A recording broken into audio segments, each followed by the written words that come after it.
Tidak bisa, ya, karena talenta saya adalah dosen. Jadi itu sudah turun-temurun genetik dari orang tua.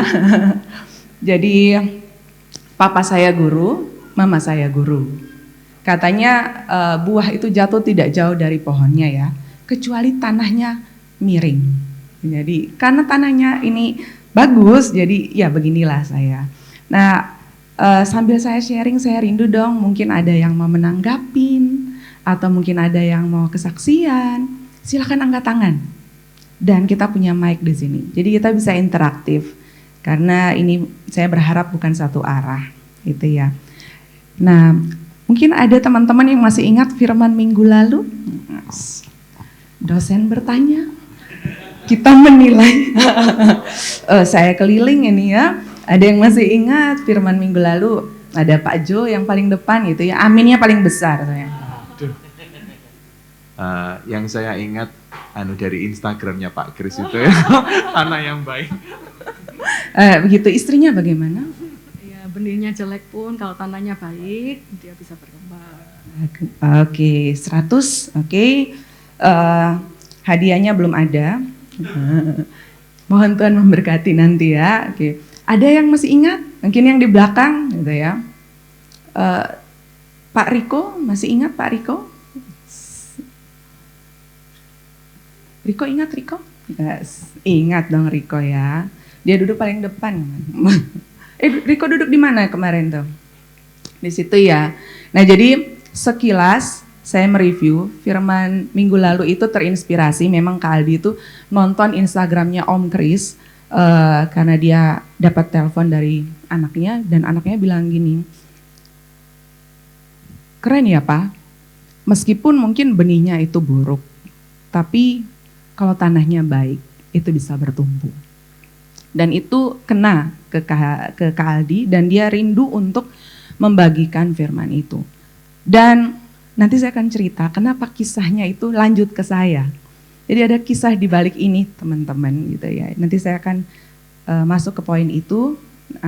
Jadi sederhananya ayat minggu lalu itu diambil dari Matius 16 sama Markus 4. Jadi ngomong tentang benih yang baik dan juga tanah hati kita. Nah mungkin ini sudah sesuatu yang berulang-ulang. Kita semua sudah pernah dengar, kita semua sudah tahu benih yang baik. Benih itu adalah ngomongin tentang firman Tuhan. Sedangkan tanah itu adalah hati kita. Good. Jadi saya maju lagi. Ini terlalu jauh. Kemarin Mela bilang, Kak Santi kalau boleh di tengah-tengah. Oh oke. Ya Mela ya gitu ya. Jadi bisa didengar sampai di belakang. Nah, jadi kalau kita ngomongin, oke, kita sama-sama sepakat, benih itu adalah firman, Markus 4, kemudian tanah hati adalah tanah yang, yaitu adalah hati kita, maka tanah yang baik itu digambarkan sebagai tanah yang gembur, yang dapat menerima firman, masuk dan bertumbuh. Itu kita sepakat ya? Oke. Nah, di dalam 1 Tesalonika mungkin kita baca bersama. 1 Tesalonika 2 ayat 13. Firman Tuhan bilang apa di 1 Tesalonika 2 ayat 13? Saya akan melanjutkan. Oke, mungkin WG bisa baca dari situ. Oke. Yang keras WG.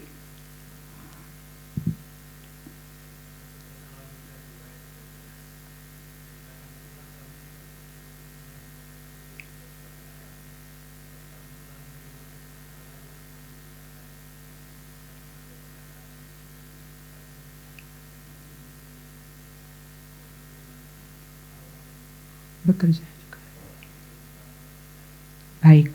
Jadi firman Tuhan di sini mengatakan sebab kamu telah menerima firman Allah yang kami beritakan, bukan sebagai perkataan manusia tetapi dengan memang sungguh-sungguh demikian sebagai firman Allah yang bekerja juga di dalam kamu yang percaya.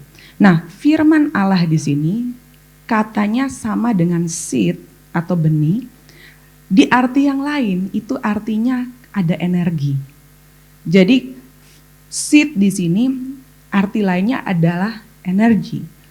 Nah, firman itu ada energinya Kristus di situ. Kita percaya?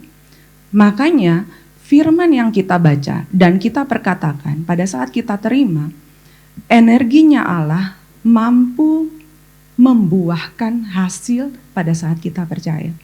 Pada saat dia masuk ke dalam media yang bagus, yaitu tanah hati kita, maka firman yang adalah dia sendiri, makanya dibilang ada energi di situ, dia punya power untuk mengubah apa yang kita sendiri secara manusia tidak bisa rubah.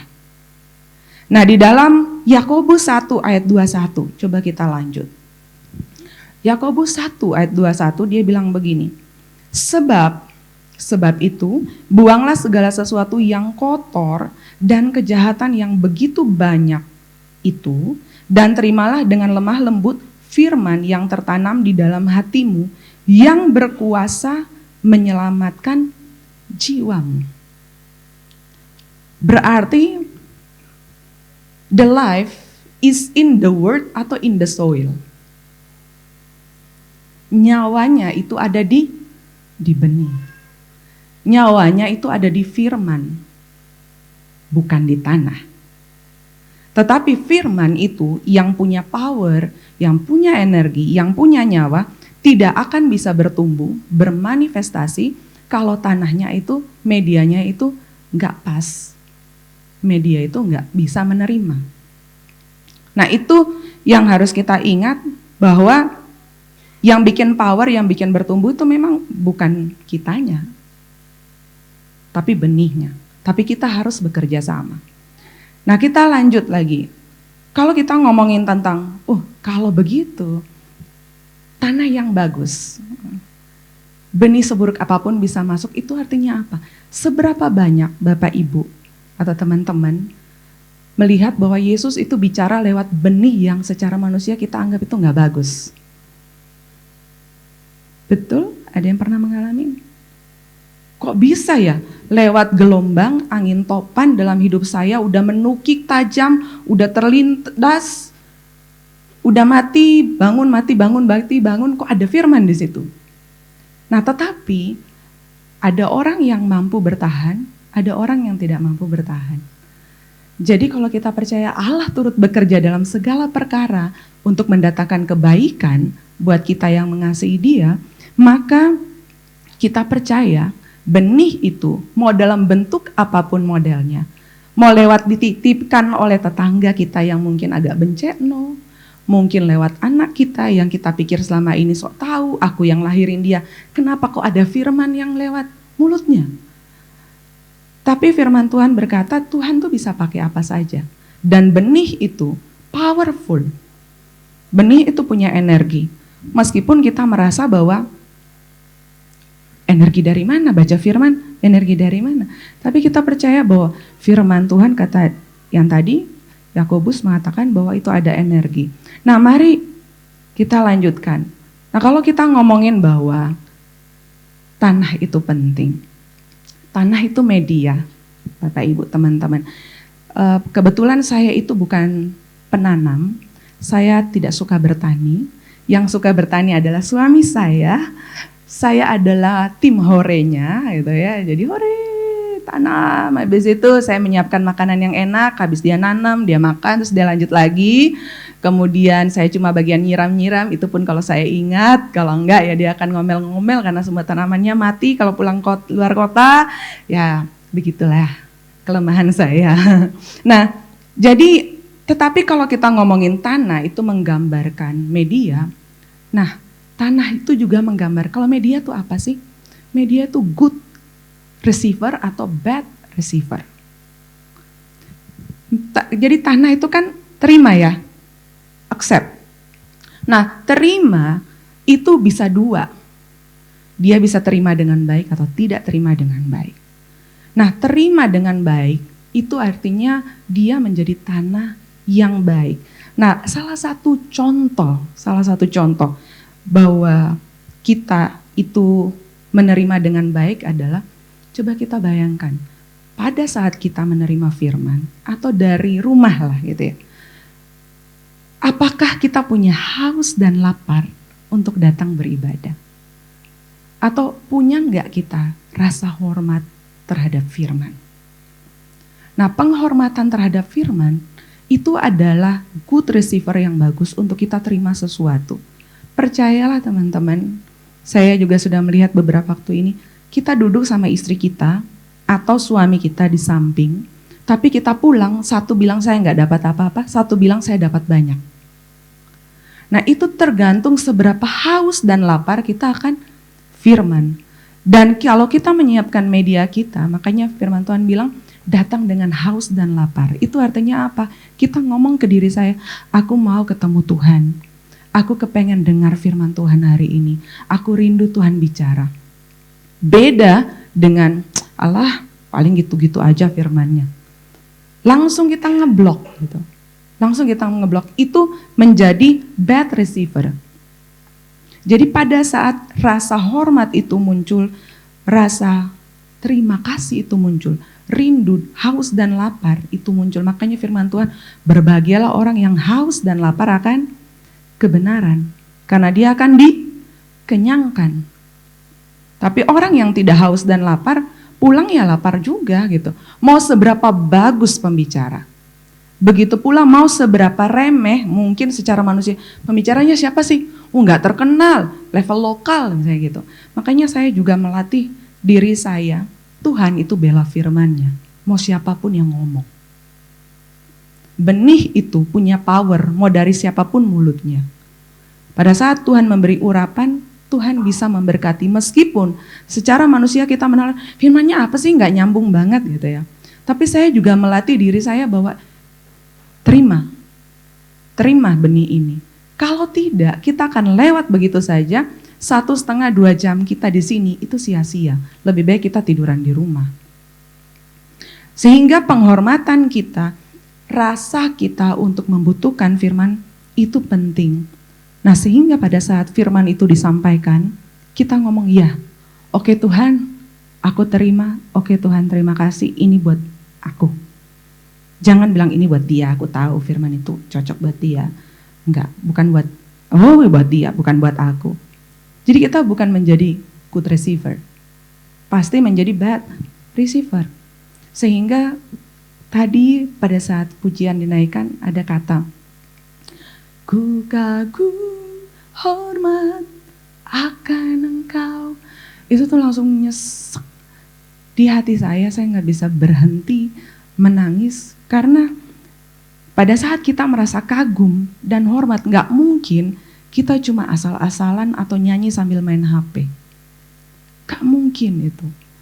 Pada saat pengagungan itu dinaikkan, kita pasti akan bersungguh-sungguh. Makanya pada saat kita menghadapi masalah, misalnya suami istri ya, pasti kalau ada yang menengahi akan ditanya, yang dihormati antara kalian berdua siapa?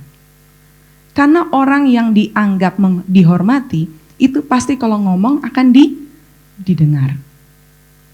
Tetapi kalau kita bilang saya kagum dan hormat akan Kristus, tapi dia ngomong kita nggak melakukan, which is kita nggak menghormati sebenarnya. Kita tidak percaya satupun kalimat yang keluar dari mulut Tuhan. Nah, itu membuat kita menjadi tanah yang tidak baik. Nah, firman Tuhan di dalam Ibrani 5 ayat 11 sampai 14 coba kita baca. Nah, firman Tuhan bilang begini. Tentang hal itu banyak, Ibrani 5 ayat 11 sampai 14. Mungkin dari 11 bisa? Dari 11.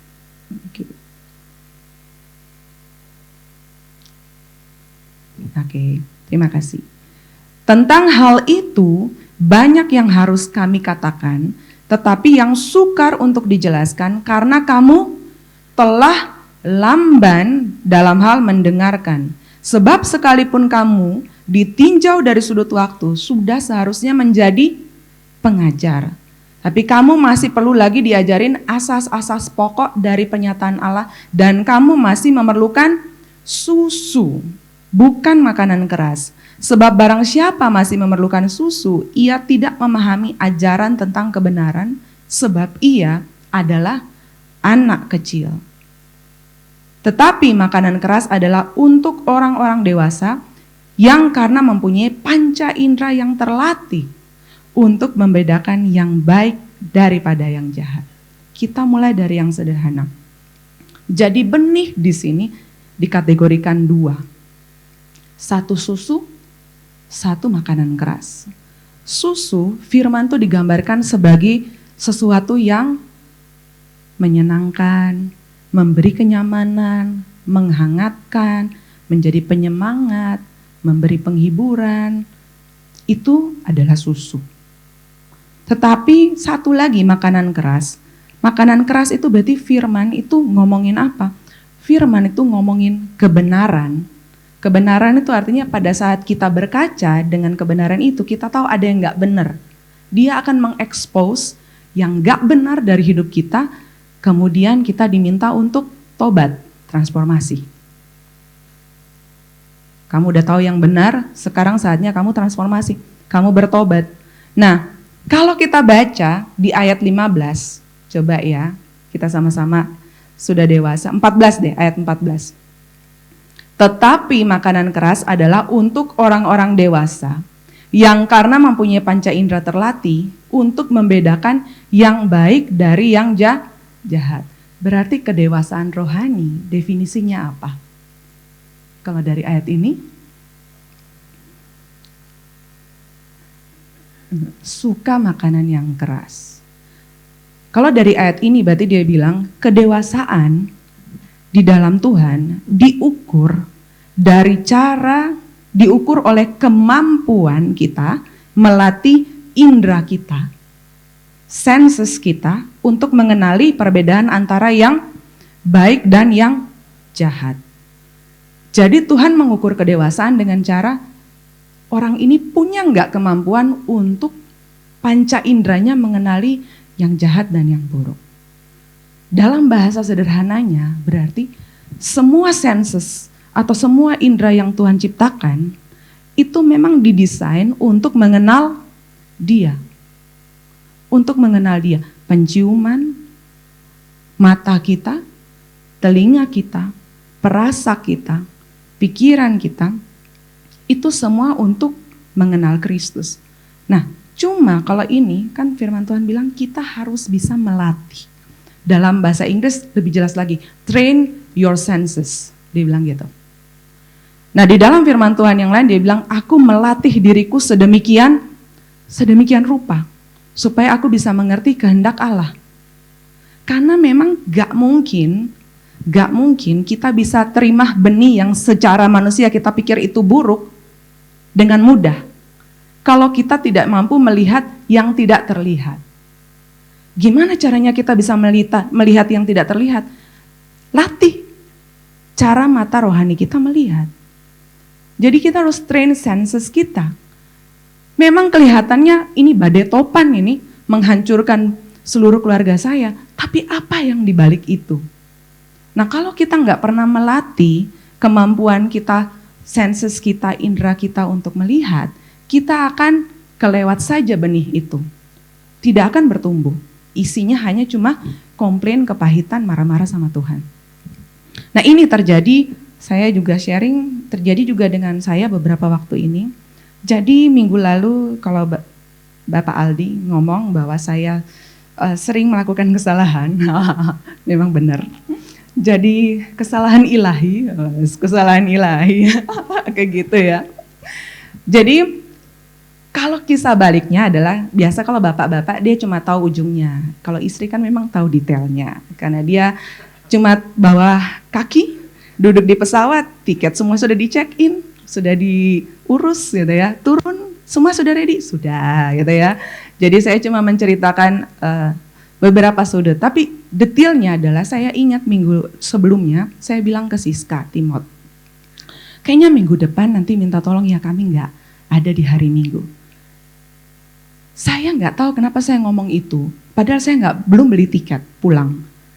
Dan pelayanan kami itu selesai Jumat, berarti kan harusnya bisa pulang Jumat malam atau Sabtu. Tapi saya ngomong gitu, dan saya nggak ngomong satu kali, saya ngomong 2 kali. Setelah itu saya mikir, kenapa ya saya ngomong gitu? Oh mungkin untuk jaga-jaga aja, supaya in case kalau kita memang belum bisa pulang. Ya udah, kita pergilah pelayanan Selasa sampai Jumat. Rabu sampai Jumat. Kemudian saya belum beli tiket pulang. Karena waktu itu memang ada beberapa kegiatan, jadi saya udah nggak kepikiran. Nah, saya mulai ngecek di hari Kamis untuk pulang Jumat atau Sabtu. Saya ngecek tuh, tiket tidak ada satupun di hari Jumat. Saya cek Sabtu, oh ada gitu kan. Nah, pas saya mau beli yang Sabtu, set gitu kan, tiba-tiba error internetnya di hotel itu. Terus saya pikir, sudahlah tidur besok pagi-pagi aja gitu kan. Besok pagi-pagi bangun, saya cek, loh kok nggak ada? Waduh, nggak ada nih. Biasa ya, kita berdoa dalam nama Tuhan Yesus. Tuhan berikan mujizat gitu kali ini. Ya. Sampai saya nggak tahu gitu ya, saya bergumul sendiri. Aduh, ini nanti hari Minggu ada Bu Fania datang. Aduh, kalau nggak ada orang, meskipun saya sudah titip ke Siska, saya merasa ya paling tidak kita nyambut tamu gitu kan. Saya cek sampai siang, sampai akhirnya mau sore saya panggil ke Aldi. Saya bilang, Pi, kenapa? Aku mau ngaku. Kenapa? Aku melakukan kesalahan. Dia bilang gitu. Kesalahan apa? Saya pikir saya sudah beli tiket hari Minggu. Karena memang jelas-jelas itu hari Minggu gitu, tanggalnya itu loh, hari Minggu. Pada saat saya selesai tiketnya, saya pikir oke, kalau gitu Minggu pagi kita ibadah di sini. Karena Minggu pagi tiketnya jam 7 gitu kan. Berarti sampai sini saya bisa ibadah. Nah kita keluar kan, terus saya pulang, lalu saya ngomong sama si resepsionis, Mbak harusnya kan kami check out Sabtu, tapi karena tiketnya besok saya tambah ya, saya extend tanggal sekian sampai besok. Loh Bu, tanggal itu tuh Senin. Hah? Enggak, itu Minggu. Senin Bu. Langsung saya, Tuhan jangan saya melakukan kesalahan ini gitu kan. Lalu saya cek, ternyata benar itu Senin. Lalu saya mengaku, saya udah, Tuhan mohon maaf ya Pia gitu kan, mohon maaf gitu. Saya melakukan kesalahan gitu kan. Terus habis itu, kamu ada-ada aja gitu kan. Terus habis itu kami berdua diem. Karena saya cerita gimana prosesnya, saya mencari tiket sampai akhirnya saya pikir sudah dapat hari Minggu tapi ternyata enggak gitu. Lalu akhirnya kami ingat, kayaknya pasti ada sesuatu deh, tidak mungkin enggak. Belum berapa lama pembicaraan kami ditelepon sama pendeta yang dari Kute, Lombok itu. Nah orang pendeta ini harusnya jemput kami tuh kemarin, ngajak ke tempat dia. Tetapi gimana modelnya, katanya telepon Kak Aldi gak nyambung, Kak Aldi telepon dia gak nyambung. Dianya jengkel karena udah janji sama Kak Aldi gak bisa dihubungi. Kak Aldi telepon dia juga gak bisa dihubungi. Jadi akhirnya udah jengkel-jengkelan, nah terus Sabtu itu dia baru dapat informasi baru Kak Aldi menelpon dia. Lalu Kak Aldi ditelepon, dia bilang tolong ya, bisa nggak, kapan pastor pulang gitu kan. Oh hari Senin. Hah Senin? Kalau gitu ke Kuta ya, pelayanan di tempat kami. Oh gitu. Terus habis itu saya putuskan di hotel, kita nggak jadi extend, kita keluar. Akhirnya kita ke Kuta. Nah ke Kuta itu terus terang teman-teman, karena ini sudah sering berulang, jadi saya melatih diri saya. Saya sampai selalu berdoa, ada apa ya Tuhan? Kenapa ya kita ke sini? Kasih tunjuk saya siapa orangnya atau siapa yang harus saya bantu. Jadi tips saya satu buat teman-teman, cara melatih adalah selalu tanya di mana kemuliaan Tuhan dinyatakan lewat hidup kita, untuk siapa hari ini. Kalau memang terjadi sesuatu yang aneh. Kemudian pembicaraan hari pertama kami dijemput, ketemu sama satu cewek. Saya mengagumi dia loh. Kelihatan dari appearance-nya masih single tapi udah jadi manajer, terus sukacita terus. Besoknya Kak Aldi khotbah, di pelayanan seperti biasa gitu ya, saya bilang, apa ya Tuhan kok belum ketemu ini gitu ya. Habis pelayanan kami diajak makan siang. Nah karena mereka punya pelayanan sore, jadi kita tanya, ya kita makan siang cepet-cepet aja ke laut yang lain gitu kan di Kuta. Kita pergilah ke sana setengah jam. Si cewek yang manajer tadi duduk sebelah saya sambil bilang dia mau muntah karena mabuk darat. Udah saya tenangin dia. Nah, sampai di sana, terus kami pergilah ke laut. Saya jalan sama ibu-ibu itu, mungkin kalau teman-teman lihat di Instagram saya jalan sama ibu-ibu itu, tiba-tiba kepisahlah ibu-ibu itu dengan saya dan si perempuan manajer tadi. Saya itu sangat bangga sama dia, tiba-tiba kita cerita tentang sesuatu. End up cerita tentang saya kehilangan anak saya. Mungkin ada yang belum tahu, saya pernah punya anak tahun 2013 dan dalam 6 bulan kehamilan Tuhan panggil. Dan pada saat pembicaraan itu, berarti tahun 2013 sekarang sudah hampir 11 tahun. 11 tahun. Saya ngomong ke dia, tiba-tiba dia nangis. Kak, pembicaraan, omongan yang terakhir itu melepaskan saya. Hah? Saya mau bunuh diri setelah ini. Wah, itu saya kaget. Saya kaget setengah mati karena dia tidak kelihatan kalau lagi butuh bantuan. Posisinya bagus, manajer hotel bagus, cantik, mapan, apalagi yang kurang. Lalu saya kaget, tapi di momen itu mengingatkan saya pada saat ngomong firman ini, benih firman yang Tuhan taruh lewat kondisi yang mungkin gak enak buat kita. Tapi kalau kita terima di tanah hati yang baik, itu akan bertumbuh memberkati orang lain. Memberkati orang lain. Saya ketemu juga, ini ada teman kita di sini, Maria, gitu ya. Mungkin beberapa orang belum tahu kisah hidupnya, tetapi pada saat kita selesai camp, pada saat kita saling kesaksian ya mungkin nantilah kalian bertanya sendiri bagaimana flashback kisah Maria, gitu. Tapi pasti di luar kemampuan kalian menangkap, ini kesaksian yang powerful. Tapi Tuhan memilih dia untuk kesaksian itu. Dan selama beberapa waktu, Maria masih belum ketemu. Sampai kemarin benar-benar dilepaskan, terus dia bilang gini sama saya, wah kalau gini caranya, Tuhan apalagi nih yang Tuhan mau titipkan dalam saya, mau kerusakan apa gitu ya, aku ready gitu ya. Bukan kita minta gitu ya, tapi karena dia melihat seberapa besar yang orang manusia pikir itu kerusakan, itu jadi benih yang powerful dan gak semua orang punya itu, kecuali Maria. Dan dia bisa nyelamatin banyak jiwa lewat kesaksian dia. Kesaksian kita melintasi teologi yang modelnya aneh-aneh, perbedaan gereja, bahkan lintas agama. Tapi once kita bersaksi, orang tidak akan pernah bisa bilang Tuhan itu mati.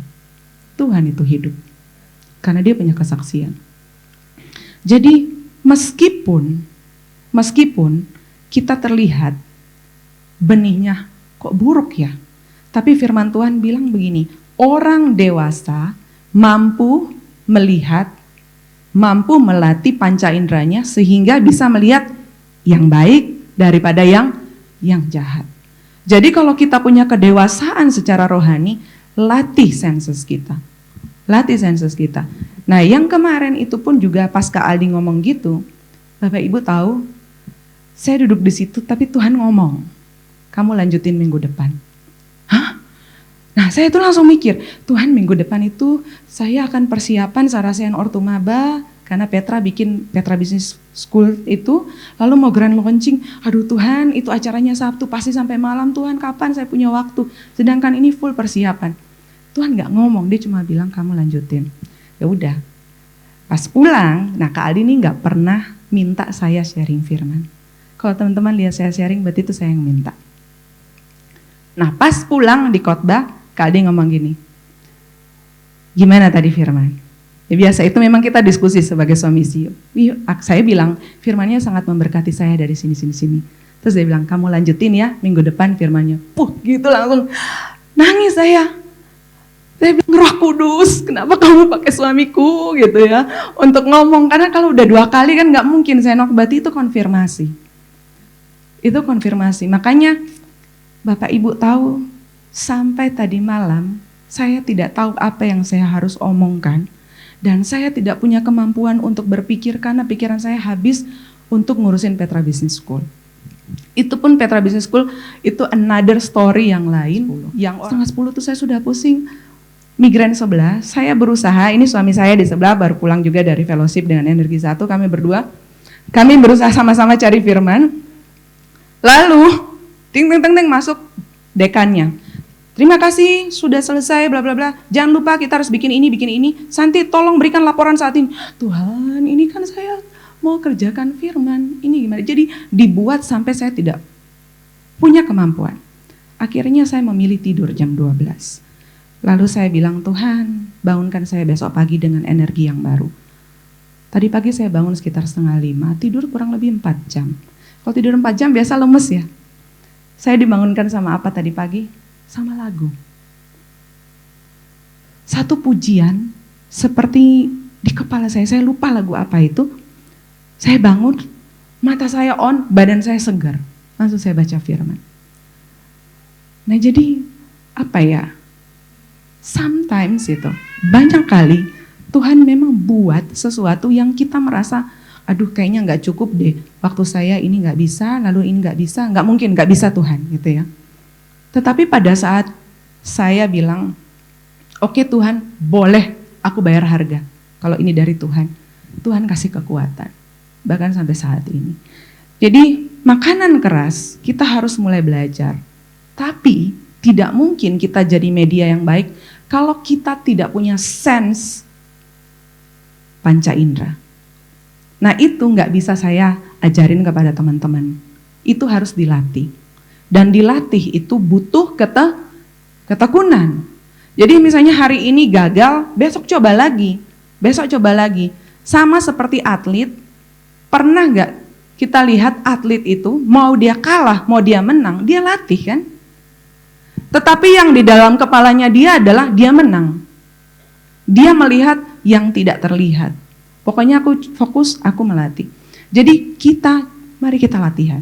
Supaya kita jadi media yang bagus, maupun benih itu nggak bagus, kita bisa melihat. Kita bisa praktekkan, gagal, kita baca firman lagi, dengar suara Tuhan, lakukan lagi. Gagal, dengar firman, lakukan lagi, coba lagi. Itu terus menerus, teman-teman, hidupmu akan sangat terpimpin. Firman Tuhan itu seperti kompas. Makanya kalau kita nggak punya firman, kita pasti kehilangan arah. Pernah di sini Google Map-nya tiba-tiba nggak ada sinyal? Wah, kita sangat-sangat bingung. Kemana kita ya? Turun, nanyain orang, iya kalau orangnya tahu. Kita hanya buang-buang waktu di bumi sampai kita mati.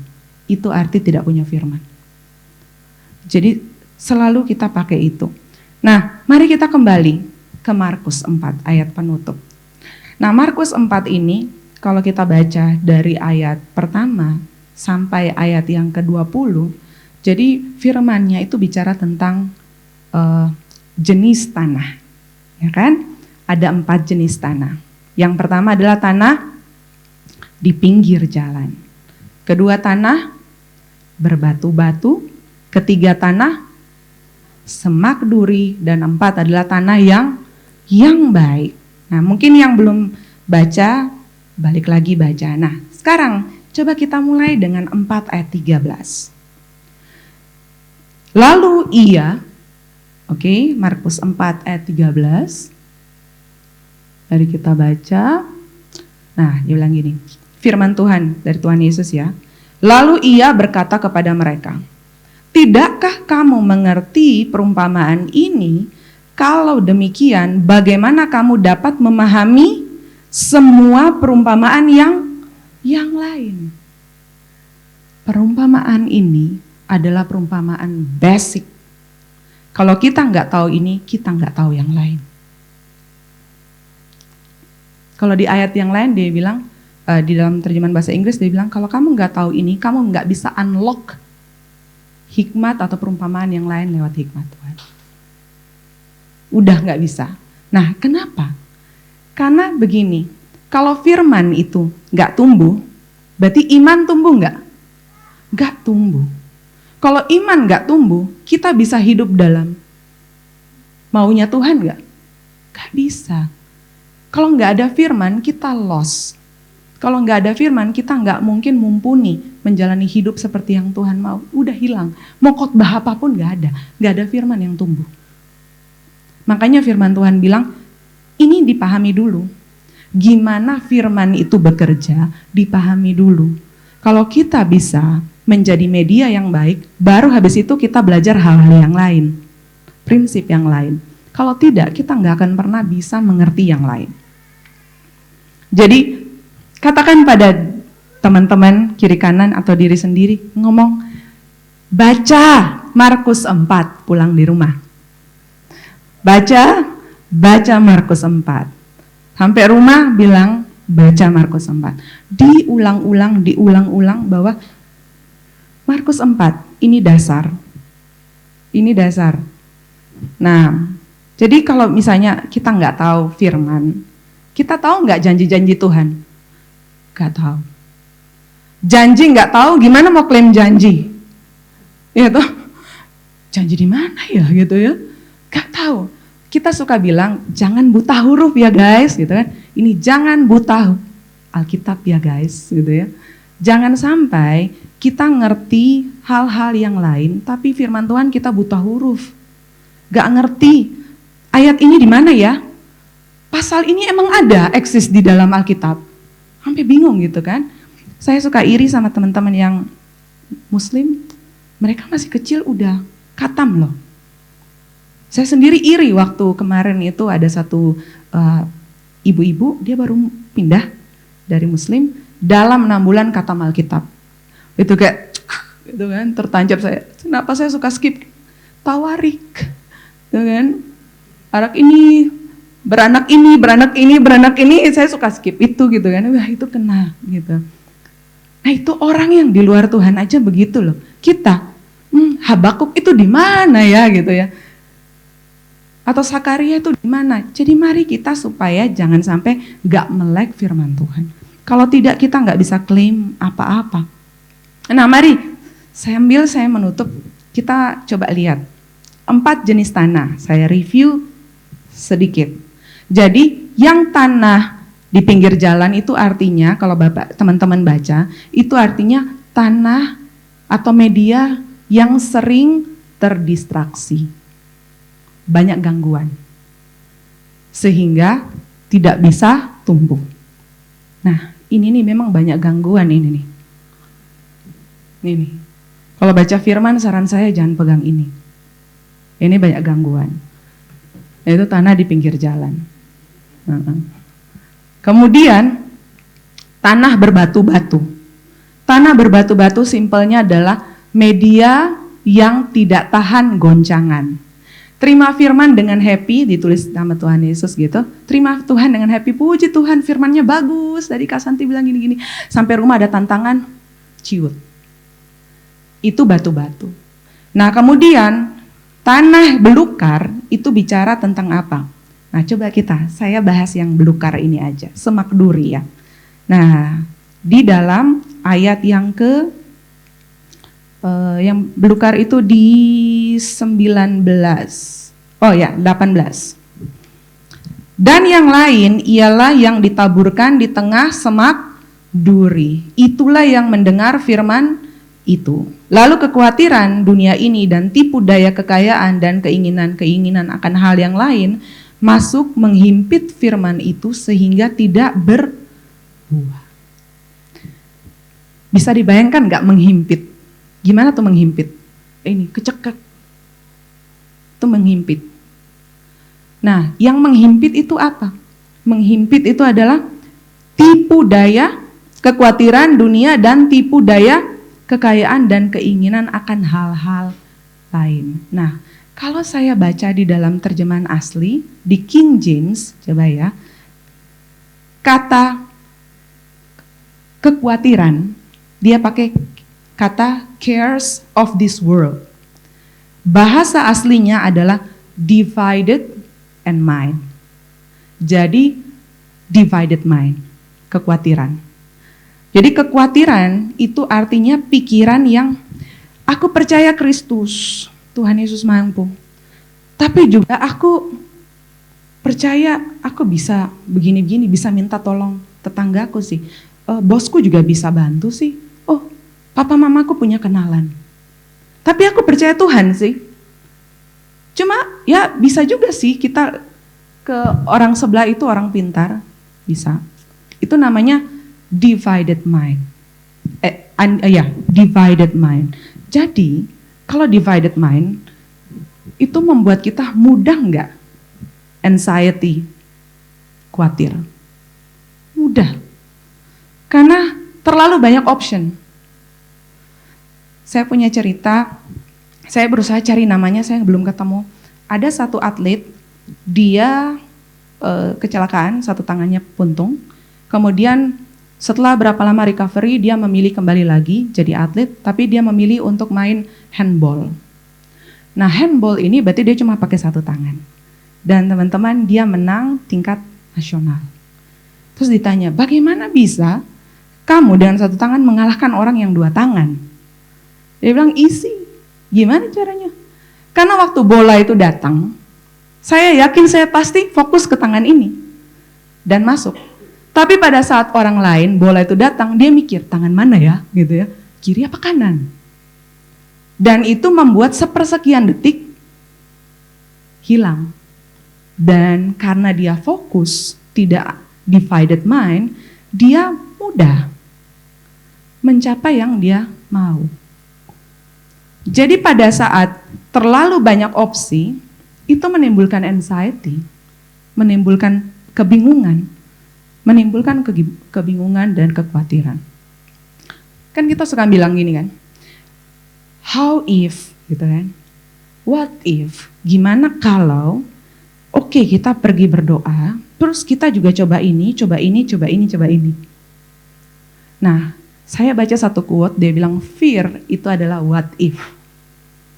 Sedangkan faith itu adalah even if. Meskipun tidak sesuai harapan, saya tetap bersyukur. Fear itu, gimana kalau, oke, saya punya plan B, plan C, plan D, plan E gitu kan, sampai plan Z gitu ya. Tetapi di dalam under conscious kita tahu bahwa plan itu adalah cuma tinggal plan, kita sama sekali nggak tahu. Jadi satu di sini kekhawatiran adalah undivided mind. Jadi kalau kita memang sudah terima benih, terima sungguh-sungguh. Jangan bilang, tapi kalau ternyata firman ini nggak relevan gimana ya? Tapi itu cuma di dia, aku nggak. Terima sungguh-sungguh. Supaya benih itu bisa tumbuh. Jangan terbagi-bagi. Nah, yang terakhir adalah dia bilang tipu daya kekayaan dan keinginan dunia. Nah, tipu daya kekayaan dan keinginan dunia, saya nggak lagi ngomong tentang itu, tapi saya lagi ngomong tentang orang yang punya resources. Orang yang punya resources itu bukan saja kaya ya, tapi punya resources, punya posisi, itu gampang terilusi bahwa dia itu punya power. Betul? Dia pikir dia mampu, ternyata dia tidak mampu. Saya mau tanya, seberapa banyak sih, how much is? Seberapa banyak sih uang yang kita punya yang membuat kita jadi tidak percaya Tuhan? Tergantung kan? Ada orang yang dikasih 10 M, udah gak pernah ke gereja lagi. Ada orang yang dikasih ratusan M, baru gak ke gereja. Jadi resources yang kita punya, kekayaan itu mau kaya, mau miskin, itu tidak menunjukkan hati kita. Tapi kaya atau miskin itu mengungkapkan hati kita. Seperti apa sih? Dia akan reveal seberapa hati kita terkait sama itu. Kalau kita punya komponen greedy, itu akan dengan mudah terpantau lewat resources yang dikasih sama Tuhan di tangan kita. Nah, kalau kita mikir-mikir ya, kalau ini saya tulis di sini, hidup kita dirancang dalam komponen kepercayaan. Artinya, selama ini yang kita punya itu bukan milik kita, betul ya? Itu semua adalah kepercayaan dari Tuhan. Kapanpun Tuhan mau ngambil, silakan. Nah, spiritualitas yang sejati adalah hubungan kepercayaan, bukan tentang apa yang kita miliki. Jadi, kalau sampai si resources ini membuat kita lebih percaya Dia daripada percaya Kristus, itu berarti kita tidak punya tanah yang baik. Kita tidak punya hubungan spiritual yang benar. Karena kita tidak punya trust di situ. Jadi pada saat kita percaya benih firman itu datang, 1, terima, 2, trust. Trust itu artinya apa? Kita percaya meskipun belum kelihatan. Kita berharap meskipun belum sampai, belum kejadian. Itu trust. Nah, kalau trust itu adalah isu besar dalam hubungan spiritual, makanya iblis itu suka ganggu trust. Trust issue dalam rumah tangga, terus dikasih berkat, kamu jadi enggak trust lagi sama Tuhan, trust yang lain. Karena itu adalah isu spiritual. Tidak ada satupun di tempat ini yang kita punya semua, dari ajang atas sampai bawah. Ini semua adalah kepercayaan. Dan oleh karena itu makanya Tuhan bilang, saya minta trust. Kalau kamu nggak trust, nggak bisa. Nah, saya mau tutup dengan ini. Saya rindu teman-teman, kita semua di sini bertumbuh dalam firman. Satu cara yang paling gampang adalah berikan tanah hati yang baik. Tanah hati yang baik adalah datang dengan ekspektasi. Berikan penghormatan yang terbaik kepada Tuhan. Datang dengan penuh harap, penuh kerinduan, saya akan mendapatkan sesuatu. Itu awal mula basic.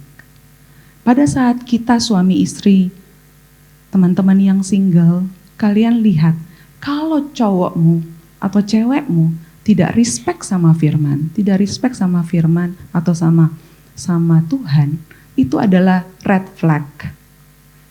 Kalau dia nggak takut Tuhan, dia takut siapa? Kalau ada apa-apa sama kita berdua, siapa yang akan menengahi? Kalau dia tidak hormat pada siapapun. Nah, pada saat kita suami istri yang lagi punya pacar dan sedang mencari pasangan, ketemu orang yang juga respect, takut sama Tuhan, itu berarti dia tanah yang baik. Itu adalah orang yang bisa kita ajak berperang. Saya lupa di ayat mana, di pasal mana, pokoknya intinya adalah pernikahan itu adalah ajakan untuk berperang.